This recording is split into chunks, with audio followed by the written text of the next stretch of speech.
insider for ESPN.com, covers the Commanders. It's our pal, John Keim. Hey, John. What up, guys? How are you?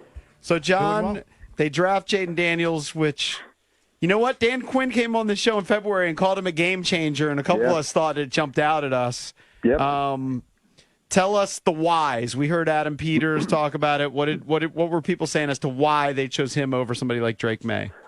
So I think you have to go to him as a passer first, because I think if you didn't have that combo, we know the legs, right? I mean, that's part of the game-changing aspect to him is the legs. But if you don't have the other part, I think it's going to be hard to survive in the NFL. And I think that's where, people felt he took a big jump as a passer. And when you watch him, he does a pretty good job with his mechanics, especially compared to the others. Feet and eyes matched up when he's going through his progressions, good quick release, started to see the field very well and took a big jump as a passer. So I think that's and the mechanics of the position too, I think they liked as far as, some pre and post snap changes. When I had talked to Dan Quinn at the owners meetings, I asked him, as a defensive coach, how do you view the quarterback search? Like, what are you looking for? And he's like, well, what I like to do as a defensive coach is change things post-snap. I mean, obviously, right, you want to confuse the quarterback. So naturally, what he's going to look for is a guy who can handle that well. And he felt like at the time, he said that Daniels processed very well. And it's funny because when he said that, you put two and two together as like game changer, processes well. It's probably a wrap. But they did keep it quiet. I mean, as far as they're true. I mean, I'd say they keep it quiet. There was some of it, like when you talk to people, it was a little bit of a, okay, this is what everybody thinks, but Peters wasn't going to tell anybody in the media for sure, and the inner circle wasn't for sure. Did you believe that when Peters said it was unanimous throughout the building and we knew for a while? I don't necessarily believe that. I think unanimous in the building, I don't know, because you'd have to talk to a lot of people. Yeah. I do know, as for a while, so I go back to like January, and I remember somebody I talked to right around the time he was either hired or about to be hired, and their comment was like he's like, this guy told me like Adam loves Jayden Daniels. Right. Now, at the time, you also hear other things about other guys too. So, but you file it away. So. But that's so early in the process, you're not going to think like he's going into it like that, because this is a group that wants to, just like we saw the coaching search, make sure you get everything and see everything and hear everything, and then finalize the decision. So, but I don't know what the definition for him of a while is. He did say it would take a lot to knock him off. But I don't know how, I don't know for him if that's a month, if that's 2 months. I don't think it goes back that far because you were still so early in the process. Unanimous, I don't know. Yeah. And I'll tell you what, if it doesn't work out, we'll hear later that it wasn't. That's what I know for That's sure. for sure. What about timetable here? I'm just assuming, and he made a point of saying I'm just here to compete. But I'm assuming he's going to play week 1, barring a catastrophic preseason. Is that what you kind of assume too? That's what I would assume. And so, again, going back through this process, and when you talk to people, whether even here or in the league, about him, that part of why they feel like he can come in and start right away compared to some others would be he's played a lot more games. So he has seen a lot more thrown at him. In college now, it's different going from college to the NFL, but you're also talking about what also resonates with teams is always the SEC. So he, I know he didn't spend his whole career there, but he spent the 2 years there. So he had a lot thrown at him, gone through some adversity, transfers and all that. So I think you got a chance to see more of what he could handle.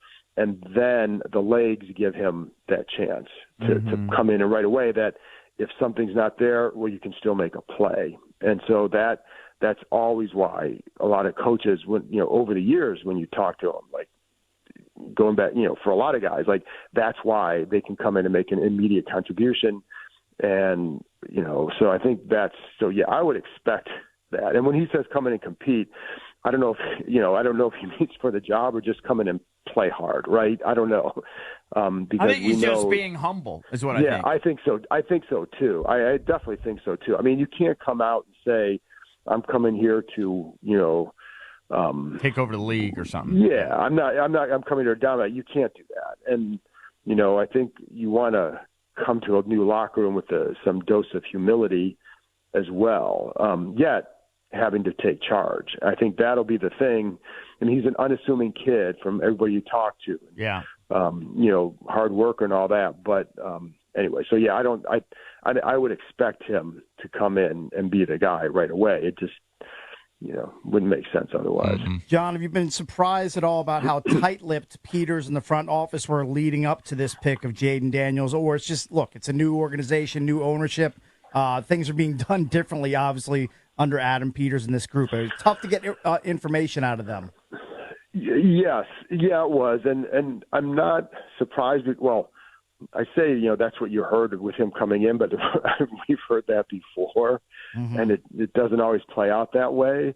So I don't, I can't say I'm too surprised. Like, even during the coaching search, again, like, they were pretty tight-lipped then too. That's why when there's all sorts of rumors out there, it's like, I think they kind of like, well, where's this coming from? It's not coming from here. So I'm not all that surprised just because they showed during that part that they could keep it like that. And then you also have others here who, you want to abide by your new boss because you want to keep your job. So 2 + 2 = 4 in this one, and that because of that, right? So not overly surprised. So were you surprised that they didn't trade back into the first round to snag a tackle, which a lot of people were saying they might do, and to move back into the first round? A little bit, yes, because they need to get a guy. I'm not sure how firm an opportunity they had to do that. The one thing that I would say, there are some tackles, and the name I keep throwing out there, and I don't know if he'll be there when they pick or if they would pick him, but a guy like Roger Rosengarten is a guy who's still out there. He did come in for a visit. He's a guy that, I'd heard that this team liked him, heard that, some other teams liked him, obviously. And he's kind of got a wide range. Like, some people projected him to go, into the third. Others have him higher. Mm-hmm. And so, but he's a guy who's there, he's a right tackle at Washington, but Michael Penix lefty. So, and there are definitely teams that feel he could play on the left side. So if they're eyeing a guy like that, maybe they think that he would be there.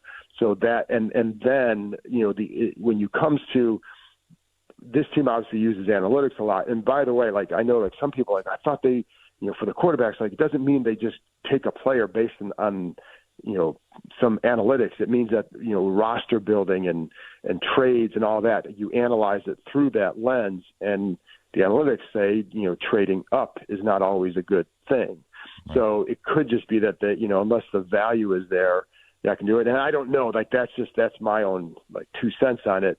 But and maybe they did try. Who knows? Yeah, no. And I don't know. I don't know how hard. Yeah, they said they made a few phone calls. They make phone calls. Yeah, sometimes teams are just asking for too much. You say it's not worth it. That's right, exactly. And then it's like, so that's why I say, like, it's everybody wants to do that, and it's just like when everybody wants to move back, but you have to have two. Easier said than done. Exactly, and I know, like, even for the first pick, for their second overall pick, there was never, in their minds, there was never a chance that they were going to trade out of that. Right. And so, yeah, but yeah, they still needed one. We still know they needed a left. They definitely need one. Yep. We're joined by John Keim, covers the Commanders for ESPN.com. So 23 of the 32 first-round picks were offensive players. So if Peters and company want a defensive player or even two at 36 and 40, they're going to have a lot of great options early in round two. Yeah, and listen, in addition to left tackle, they would clearly like to come out of here with an edge rusher and a corner too, obviously. So I think those are two spots where there's still some guys out there that could help them. And then beyond that, I think tight end is another one. But it may be that, you have some premium guys there or guys at premium spots that you can get in the second round, I mean, it'd be kind of hard to pass up. But yeah, I know like they signed 3 defensive ends in free agency. 2 of them have 1-year deals, but they definitely, I mean, they clearly had some interest in that position based on who they brought in for visits, et cetera. So, that would be one to watch. Corner's another one to watch, in addition to left tackle. So if they don't trade any of their draft picks tonight, they'll have 5 more players because they have 2 twos and 3 threes, correct? It's going to be a busy night tonight, yes. Yeah. And like you mentioned, there are some corners out there. The kid from Iowa, DeJean. You got the kid Lassiter from Georgia. The kid McKinstry. I wouldn't be shocked if they take a corner with that first pick because that kid. I wouldn't either. Some had him going like 8 or 9, or at least he was rated that high. Yeah, you know what I mean? I wouldn't either. And plus, because when you look at the way they want to play their coverage schemes, like you need more guys there who can do that. And they were looking at the guys that came in for visits too. Were all like bigger corners, 6 foot 200 types.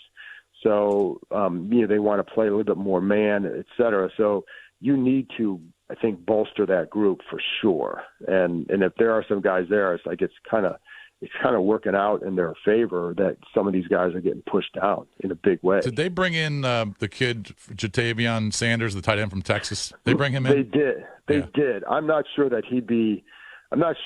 I think like a guy like Wiley, maybe Theo Johnson, might be more options. That's just a sense, but we'll see. All right. Yeah. So tackle and defensive back, receivers, still some decent receivers, especially with speed. They could literally pick anybody. Yeah. Listen, and that's what with the 3 picks in the second round. I mean, this receiver class is very deep, and that's another spot you would think that they can address here. But yeah, I mean that's one. Any of them you like? Any of the receivers that you like that are still out there? In that area, I'll be honest, man. I spend so much time focusing on quarterbacks that my opinion is based off, or my thoughts would be based off too much on others' opinions. So I haven't dug deep into that group because, while they need it, I think some of the other spots, the tackles are a bigger deal, obviously. And so, I kind of punted on that one for this spring. All right, John, we'll get ready for another busy night as the Commanders have 2 early picks at 36 and 40. Thanks for the time, man. We'll talk to you again soon. Thanks, guys. Yep. Thanks, John buddy. Keim covers the Commanders for ESPN.